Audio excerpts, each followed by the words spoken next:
시간에 오신 여러분들 위해 특별한 하나님의 사랑과 축복이 함께하기를 주의 이름으로 축원합니다. 우리 앞뒤 좌우에 있는 분들 따뜻한 사랑의 마음으로 인사를 나눕니다. 한 4분 이상 인사를 하십시오. 주님의 이름으로 사랑하고 축복합니다.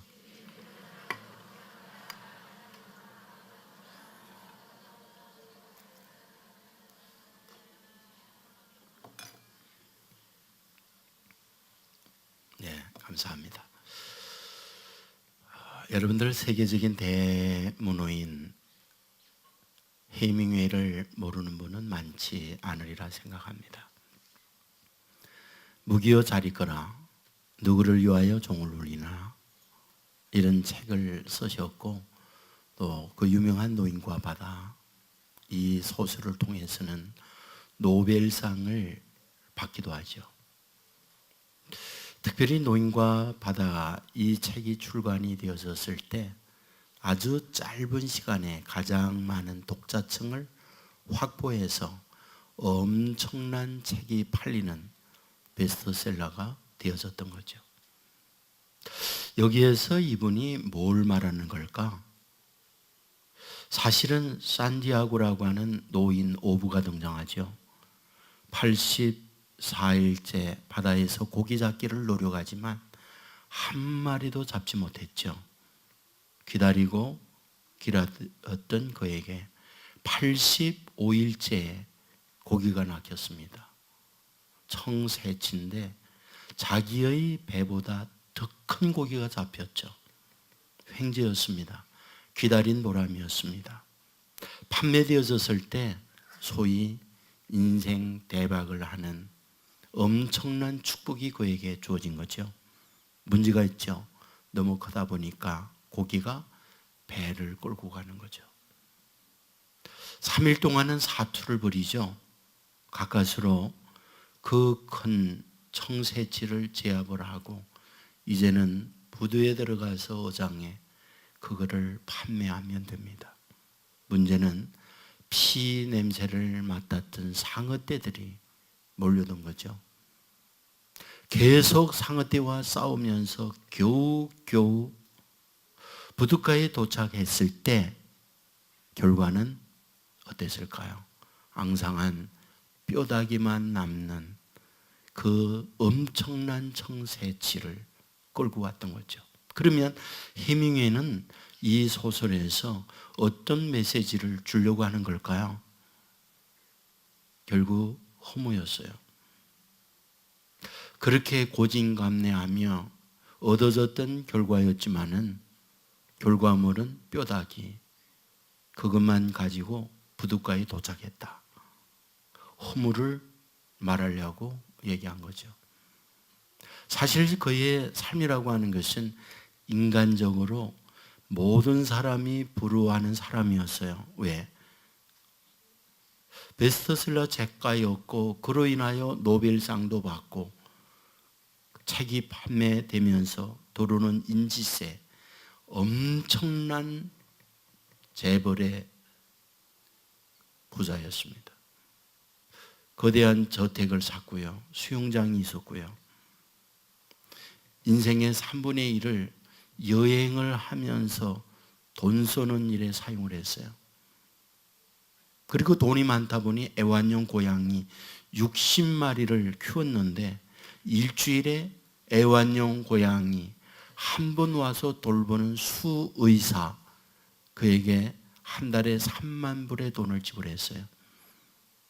3만 불, 3만 원이 말하는 건 아니에요.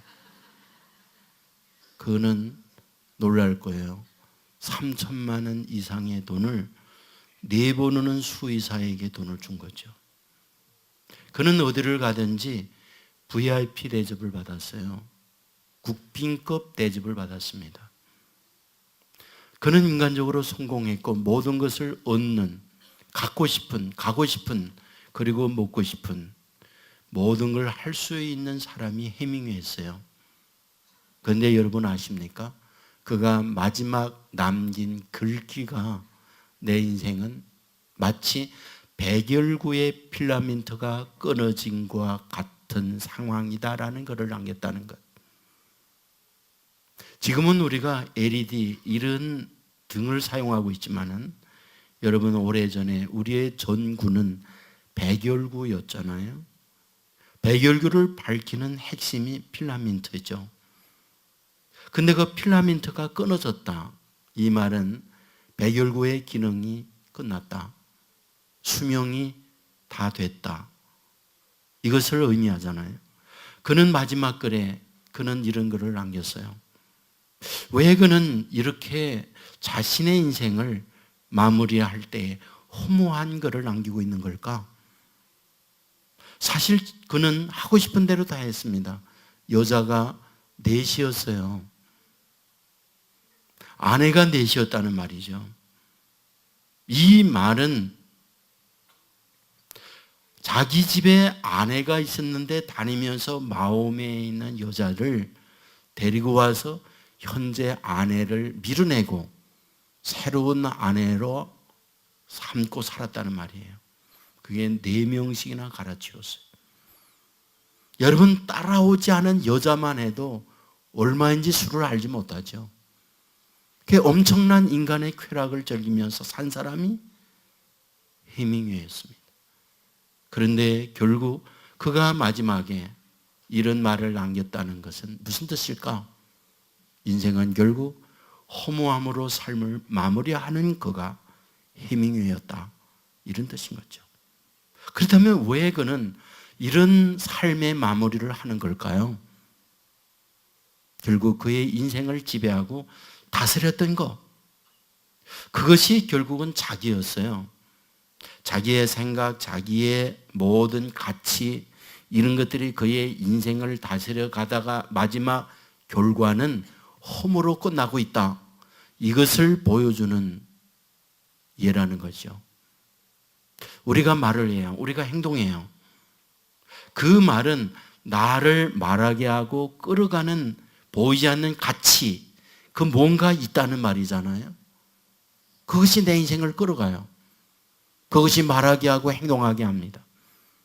문제는 나를 끌어가는 그것에 대한 결과가 어떤 이는 행복했노라, 어떤 이는 불행했노라 마무리를 할 수 있다는 거예요. 여러분, 오늘 본문 잘 아는 거잖아요. 오늘 이 본문을 가지고 세 번째 말씀을 드려요.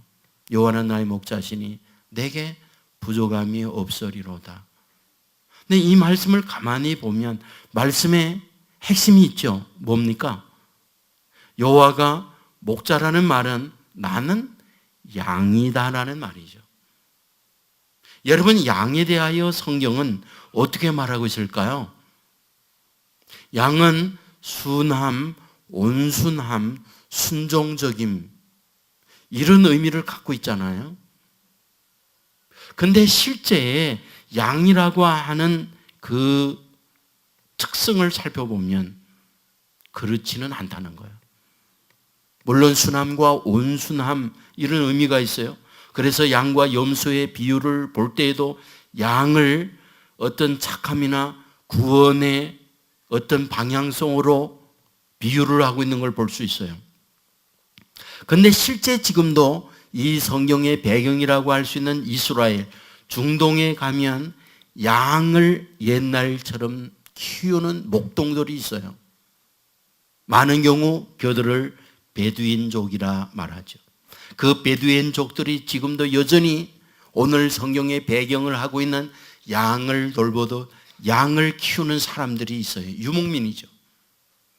그런데 그 유목민들이 양과 더불어 지내면서 양의 특성에 관한 기록들, 책들이 많이 나와 있습니다. 그분의 기록된 책들을 보면 양은 양면성이 있다라고 얘기를 해요. 그 양면성이라고 하는 게 뭘까?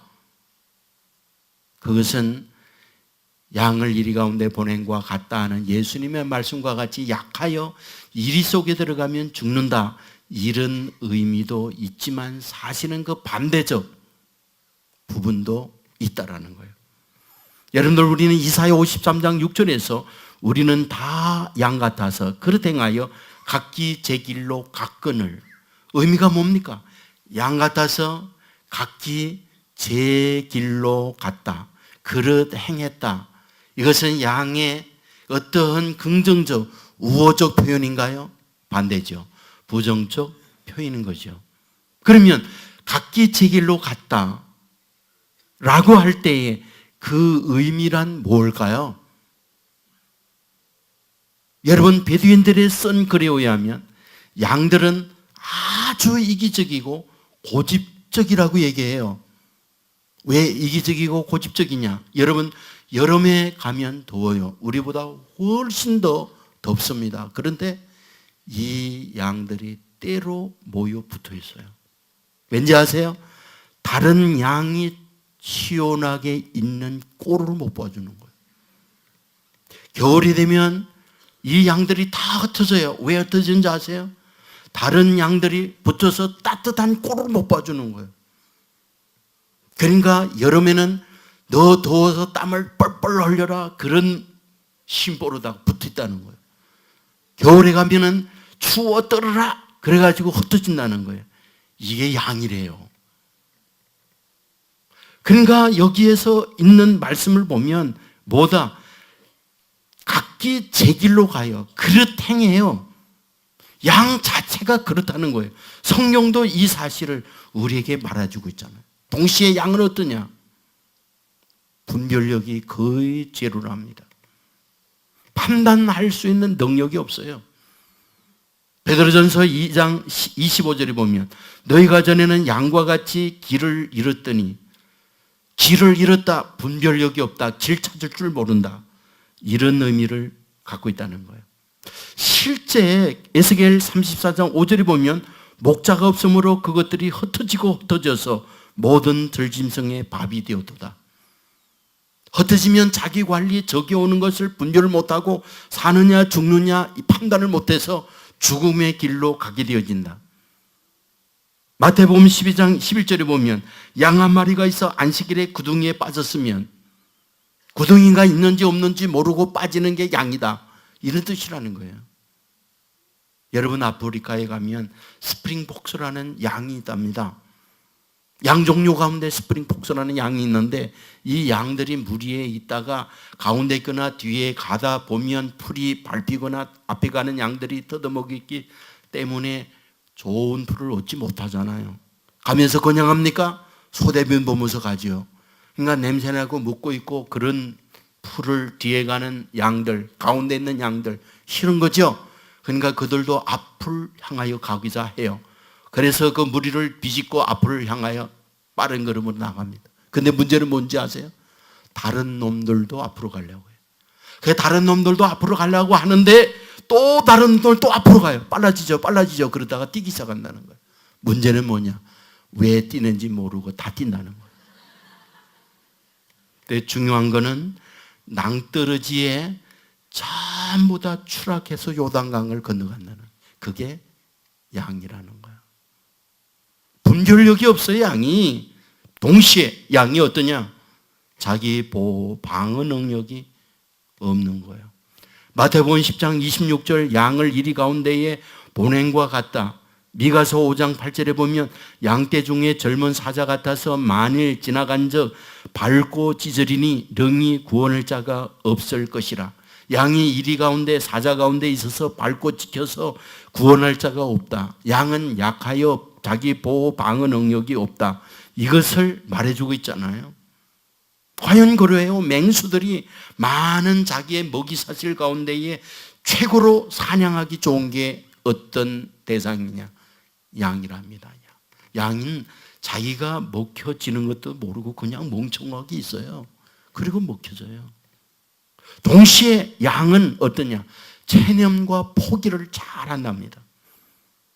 사도행전 8장 32절에 보면 도살 자에게로 가는 양과 같이 끌려갔고 털 깎는 자 앞에 있는 어린 양이 조용함과 같더라. 무슨 뜻입니까? 여기 보면 양이 너무 순종적이고 착하기 때문에 자기의 털을 깎을 때에도 조용하게 있고 도살장으로 끌려갈 때에도 착하게 가서 자기의 목숨을 내어 굳는구나, 이런 생각을 할 수 있잖아요. 근데 실제는 뭐냐? 자포자기랍니다. 그냥 털 깎는 거 그냥 깎아. 그리고 가만히 둬. 구덩이에 빠지면 어떻게 살아날 궁리라도 해야 되잖아요. 그냥 거기에서 나 죽어. 그러고 있다는 거예요. 체념과 포기를 너무 빠르게 하는 게 양이라는 거예요. 여러분, 양을 실제 키우는 이들이 양의 특성에 대하여 이렇게 얘기해요. 그 양을 보며 무슨 생각이 듭니까? 어쩌면 그렇게 나를 닮았냐? 얘가 안 닮나요? 어쩌면 그렇게 우리를 닮았냐? 그 생각이 안 들어요? 다윗은 아는 거죠. 자기가 양을 돌보면서 그 양이 곧 나구나. 내가 양 같은 존재구나. 다윗은 이것을 생각하면서 그래, 양을 목자 없이는 못 살잖아. 목자가 양을 돌봐야만 양이 살잖아. 나도 양이구나. 목자 없이 살 수 없는 게 내 인생이구나 라고 생각하며 쓴 것이 시편 23편이라는 거죠. 여러분, 성경 곳곳에 보면 여러분 정말 많이 말해요. 마태복음 9장 36절에 보면 무리를 보시고 불쌍히 여기시니 이는 그들이 목자 없는 양같이 고생하며 기진함이라. 목자 없는 양같이 기진하고 고생한다. 예수님께서 무리를 보시고 목자가 없을 때 그들이 기진하고 지쳐 살아가는 것, 고생하는 것, 그들 모습이라고 말씀해요. 에스겔 34장 5절에 보면 목자가 없으므로 그것들이 흩어져서 모든 들짐승의 밥이 되었도다. 목자 없으니 흩어져서 들짐승의 밥이 된다. 민수기 27장 17절에 보면 여호와의 회중이 목자 없는 양같이 되지 않게 하옵소서. 목자 없는 양같이 되지 않게 하옵소서. 무엇입니까?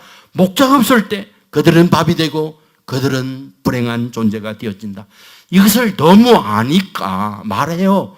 목자 없으면 못 산다. 목자가 있어야 된다 라고 하는 것이 성경의 강력한 말씀이다라는 거예요. 문제는 목자가 선한 목자도 있고 싹군 목자도 있다는 거잖아요.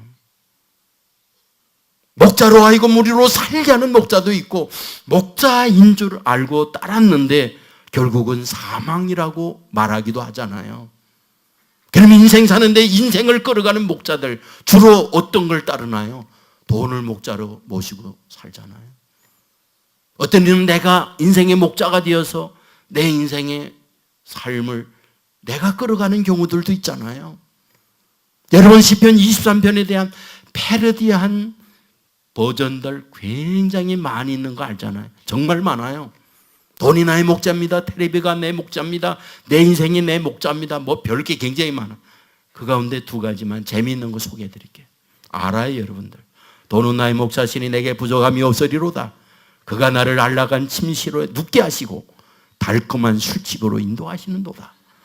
내가 사망의 음침한 골짜기로 다닐지라도 해바듬을 두려워하지 않을 것은 호주머니와 저금통에 돈이 가득함이로다. 돈의 보호와 근세가 나를 안전하게 하시도다. 돈이 원수를 만들고 나를 괴롭게 하니 내 머리에 항상 돈 생각으로 근심의 잔이 넘치도다. 나의 평생의 욕심과 정녕 나를 따르리니 내가 돈만 믿고 살다가 죽으리로다. 텔레비전은 나의 목자시니 내게 부족함이 없으리로다. 그가 나를 편안한 소파로 인도하시고 가벼운 오락으로 인도하시는도다. 내 육신을 기름지게 하시며 그의 이름을 위하여 아무 할 일이 없게 하시는도다. 비록 여가의 시간을 보낼지라도 일어날 필요가 없으면 해야 할 모든 일들을 잊게 만들어 주기 때문이로다. 세상의 잡다한 것을 무수하게 알며 모든 자국으로부터 무디게 하시고 하나님의 말씀으로 멀어지게 하시며 기도의 시간을 빼앗아 가시니 내 잔이 텅텅 비어가나이다. 이런 대로 재미있고 흥미 있는 일들이 정녕 나를 따르리니 내가 텔레비전 옆에 영원토록 구하며 안 되는 줄 알면서도 구하게 되다 죽음으로 인도하시도다. 여러분, 그 외에 많아요. 자, 여러분, 해밍웨이의 인생은요, 자기가 목자예요. 쾌락이 목자예요. 자기의 생각대로 살다가 그 인생을 마무리하는 거예요. 역대상 11장에 보면 사무엘이 목자가 되어서 이스라엘 백성을 끌어갔는데 그들은 고통과 아픔과 패망의 결과를 가져왔다고 얘기해요. 그런데 또 다른 목자를 세우는데 그가 다윗이라고 말씀을 하고 있어요. 그러니까 어떤 개인이나 가정이나 국가나 누군가가 지도자가 되어서 그 공동체를 끌어갈 때에 그 끌어가는 지도자에 의해서 그들의 미래는 결정된다는 걸 말씀하고 있잖아요. 그런데 성경이 우리에게 말씀해 주려는 건 뭡니까? 여호와가 목자가 되지 않으면 너의 인생은 그것이 복이고 그것이 잘 되는 줄 알고 따라가지만 결과는 패망이다. 이것을 말씀해 주고 있는 거예요. 문제가 뭔지 아세요? 로마서 1장 28절에 보면 그들이 마음에 하나님 두기를 싫어하며 하나님 두기를 싫어해요. 그런데 성경을 보면 우리에게 강조하는 게 있어요. 하나님이 자원해서 너희들의 목자가 되겠다는 거예요. 예수님이 자원해서 목자가 되겠다는 거예요. 시편 78편 52절에 보면 그가 자기 백성은 양같이 인도하여 내시고 광야에서 양떼같이 지도하셨도다. 친히 하나님이 목자가 되어 이스라엘 백성을 광야에서 목자로서 이끌어갔다라고 말씀을 해요. 예레미야 23장 3절 이하에 보면 내가 내 양떼에 남은 것을 그 몰려갔던 모든 지방에서 모아 다시 우리로 돌아오게 하리니 그들의 생육이 번성할 것이요 내가 그들을 기르는 목자들은 그 위에 세우리니 그들이 다시는 두려워하거나 놀라거나 잃어버리지 아니하리라. 무슨 뜻입니까? 하나님께서 목자가 되어 그들이 흩어졌던 그들을 우리로 돌아오게 만들어 줄 것이며 또 다른 새로운 목자를 세우는데 그 목자가 너희들로 하여금 두려워하거나 놀라는 일이 없이 복된 길로 인도해 주겠다 말씀하죠. 그 세우는 목자 누구를 말합니까? 예수 그리스도를 말하고 있는 거죠. 여러분 아십니까? 마태복음 2장에 보면 예수님께서 오실 때 오시는 그 예수님을 어떻게 표현하고 있는지 마태복음 2장 6절에 보면 유대 땅 베들레헴아 너는 유대 고을 중에 가장 작지 아니하도다. 내게서 한 다스리는 자 그가 나와서 내 백성 이스라엘의 목자가 되리라. 예수님이 오실 때 그분이 누구냐? 이스라엘을 다스리는 목자다. 예수님을 그렇게 말씀하고 있잖아요. 예수님은 요한복음 10장에서 뭐라고 말합니까? 나는 선한 목자다. 자기를 선한 목자라고 표현을 해요. 무슨 뜻입니까? 하나님도 예수님도 우리를 끌어가는 목자로서 우리에게 나타나고 있다. 그런 얘기예요. 물어보겠어요. 왜 양들을 목자가 키울까요? 목자가 양들을 돌보고 관리하고 키우는 이유가 뭘까요? 그것은 양으로 하여금 털과 젖과 고기를 얻기 위해서예요. 왜 떼약빛에서 뜨거운 태양을 받으면서 양을 돌봅니까? 주위에 사람들이 없는 저벌판에서 주위에 떨면서 양들을 보는 이유가 뭡니까? 양들 사육을 통하여 젖을 얻어요. 그리고 털을 얻어요. 고기를 얻어요. 그것이 생존과 많은 수입을 가져다 주니까 목축을 하는 거예요.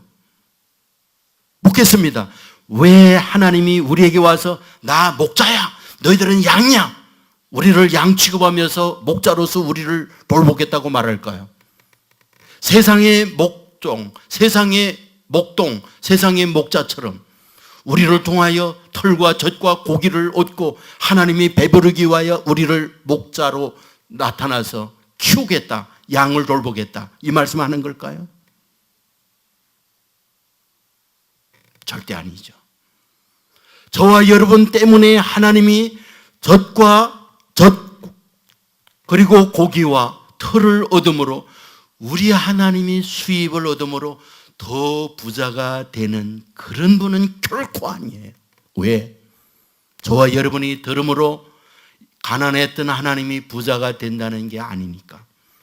이미 모든 것 채워도 더 많은 것을 가득 가지고 있는 그분이 우리의 하나님이니까 저와 여러분의 젖이나 털이나 고기를 통하여 더 배부르거나 더 많아지는 그런 분이 아니니까. 그런데 왜 목자가 되어서 저와 여러분들을 양으로 삼고 돌보겠다는 걸까요? 그것은 하나님 자신이 저와 여러분을 돌보며 뭔가를 얻어내서 더 잘되게 되겠다는 탐욕적 이유는 절대 아니죠. 예수님은 선언합니다. 요한복음 10장 11절에 보면 내가 온 것은 양으로 생명을 얻게 하고 더 풍성히 얻게 하려는 것이라. 내가 선한 목자가 되어서 너희들을 끌어가는 이유가 뭐냐? 너희들로 생명을 얻게 한다. 그리고 더불어 더 풍성을 얻게 하기 위하여 나는 목자로서 양된 너희를 끌어가려고 하는 거다. 가는 길 구덩이에 빠질 때 빠지지 않기 위하여, 맹수가 물려들 때 너희들로 보호하기 위하여, 힘들고 오를 때 병날 때 너희들을 치료하고 맑은 시냇가 푸른 초장으로 인도하여 너희들의 삶을 생명으로 얻게 하고 더 풍성한 삶을 살게 하려고 나는 너의 목자로 자원하여 나선다. 이것이 성경의 가르침이라는 사실 믿으시길 주의 이름으로 축원합니다. 아십니까? 선한 목자 되신 주님은 우리에게 뭐라고 선언하는지. 나는 선한 목자라. 선한 목자는 양을 위하여 목숨을 버리노라 말씀합니다.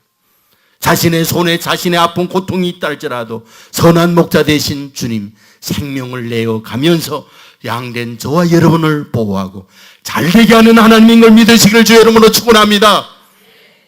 여러분, 우리가 살아갈 때 보면은 힘이 없고 능력이 없고 보잘것 없으면 사람들 관심 속에 사라져요. 그런데 목자 되시는 우리 주님은 많은 양들 하나하나 소중하게 관심 있게 기억하고 돌보는 목자예요. 그래서 선한 목자예요.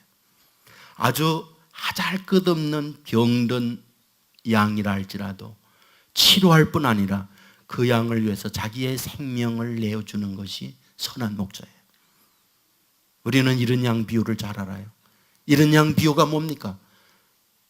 100마리 가운데 한 마리 양을 잃었다는 거잖아요. 여러분 아십니까? 2, 36만 있어도 그 명에 한 명이 비워지는 걸 잘 모른다는 것. 여러분, 100마리 가운데 한 마리 잊었다라는 말은 충분히 모르고 지나갈 수가 있다는 말이에요. 그런데 이 목자는 그 100마리 하나하나를 다 기억하고 있기 때문에 한 마리가 잃어버렸다는 그 자체를 아는 거예요. 하잘것없는 보잘것없는 처져 있는 양이라 할지라도 그 양을 위하여 자기의 생명을 걸고 그 양을 찾아 나서는 분이 선한 목자라고 성경은 우리에게 말씀해 주고 있잖아요. 여러분, 요한복음 5장에 보면 예수님께서 베데스다 연못을 가요. 왜 그곳에 갈까요? 그곳에는 수많은 전국에서 모여들은 난치병 환자가 있었습니다. 이 병 저 병 고치기 위하여 노력하고 이 약 저 약 복용을 하면서 치료를 받지 못했던 수많은 난치병 환자들이 그곳에 왔을 때에 연못에 물이 솟구쳐 올라오는 그때 가장 먼저 뛰어들어가면 치료를 받는다는 전설, 치료를 받는다는 이런 속설이 있어요. 그러므로 말미암아 엄청난 환자들이 왔습니다. 혼자만 옵니까? 보호자 오죠. 그런데 예수님께서 그곳에 가요. 누구 만나려고? 38년 된 병자 만나려고. 그에게 물었습니다. 낫고자 하느냐? 낫고자 합니다 라고 대답해야 하는 그는 말했죠. 물이 이동할 때 나를 못에 넣어줄 사람이 없어서 나는 이렇게 있습니다라는 말을 해요. 무슨 뜻입니까? 자기의 인생은 외롭고 내 편은 아무도 없고 나는 죽음을 기다리는 불쌍한 존재입니다, 이 말이에요. 자보다 경미한 환자들은 먼저 뛰어들어가요.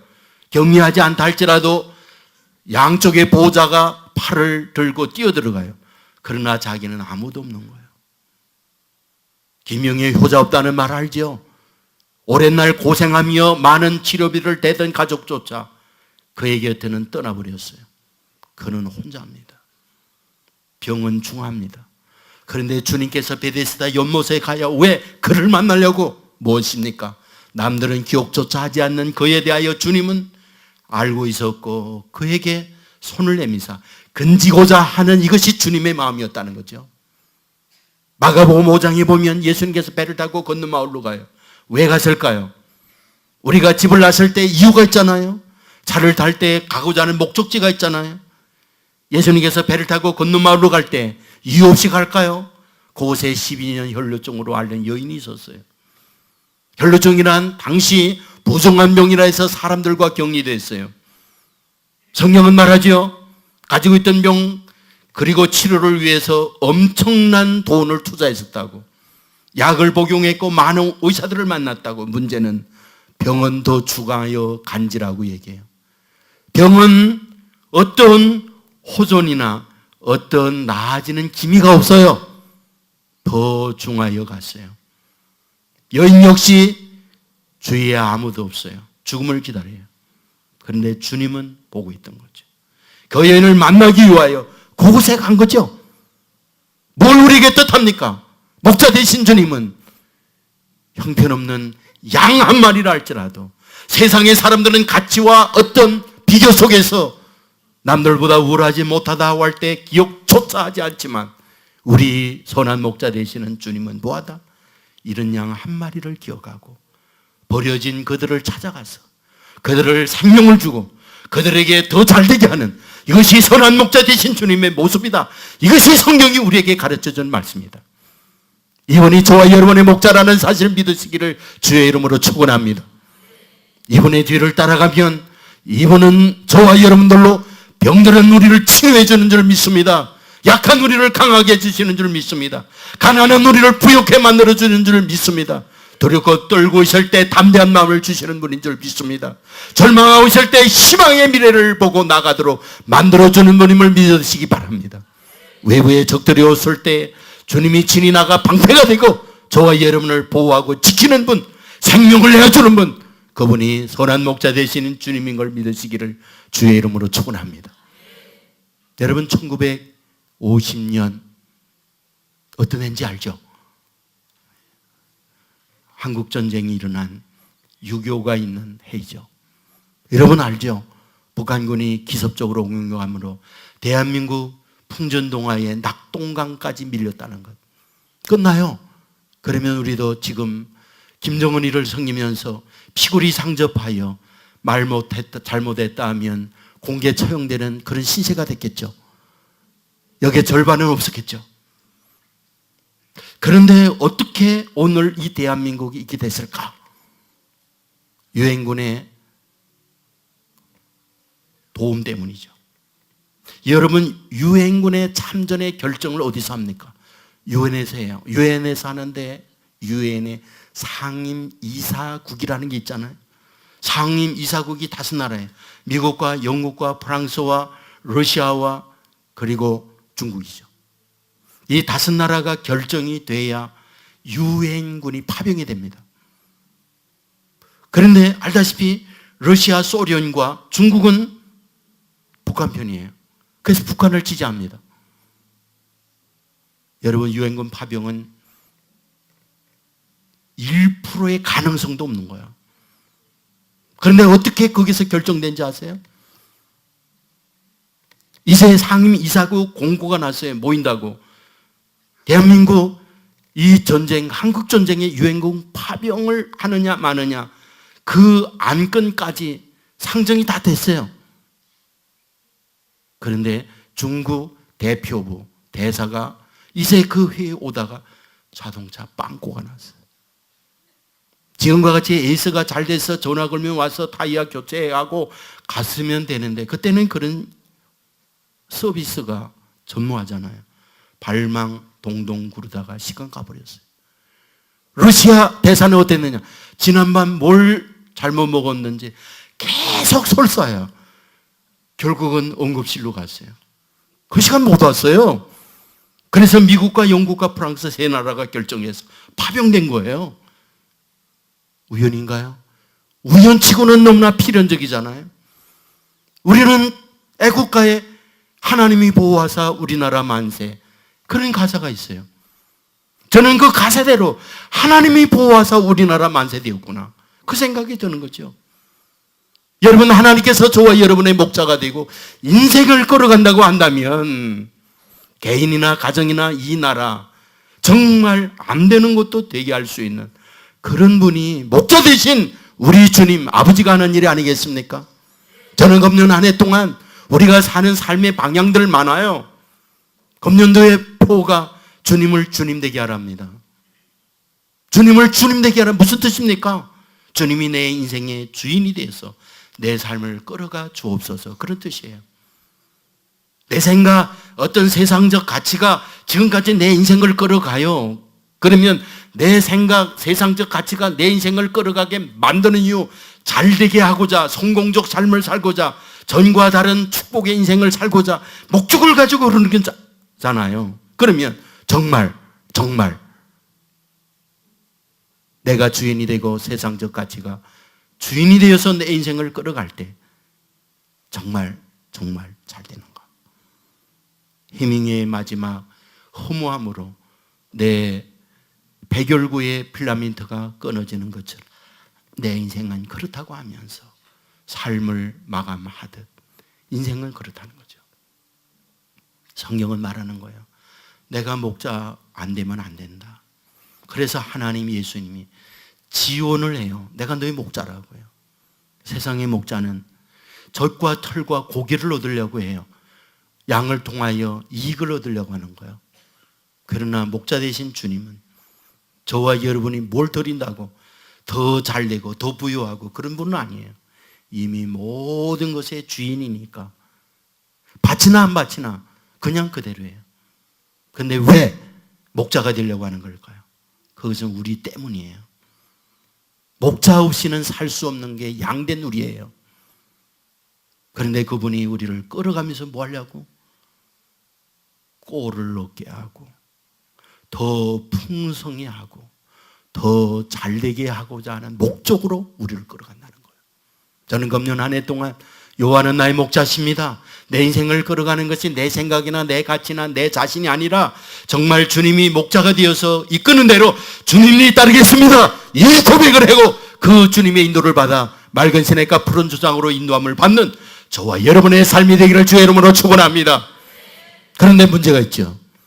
자, 그러면 주님이 내 인생의 주인이 되고 예수님이 목자가 되어서 나를 끌어간다면 어떻게 하는 것이 양된 나로 인도함을 받고 보호를 받는 걸까? 라는 거잖아요.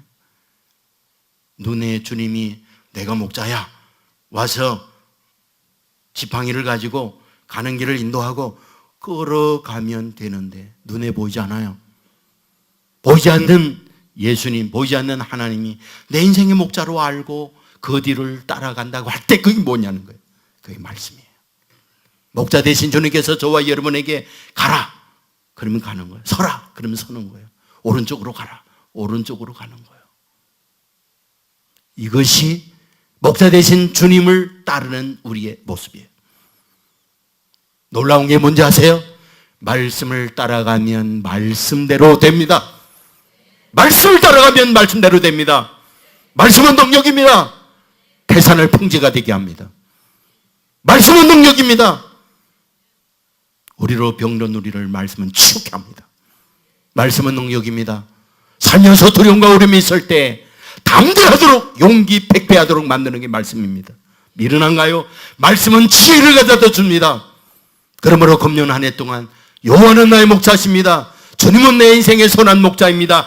라고 고백하고 살아간다면 주님께서 우리에게 주시는 말씀을 아멘으로 받고 그 말씀을 따라가면서 말씀대로 되는 복을 누리는 저와 여러분의 삶이 되기를 주의 이름으로 축원합니다. 우리 모두 자리에 일어나겠습니다.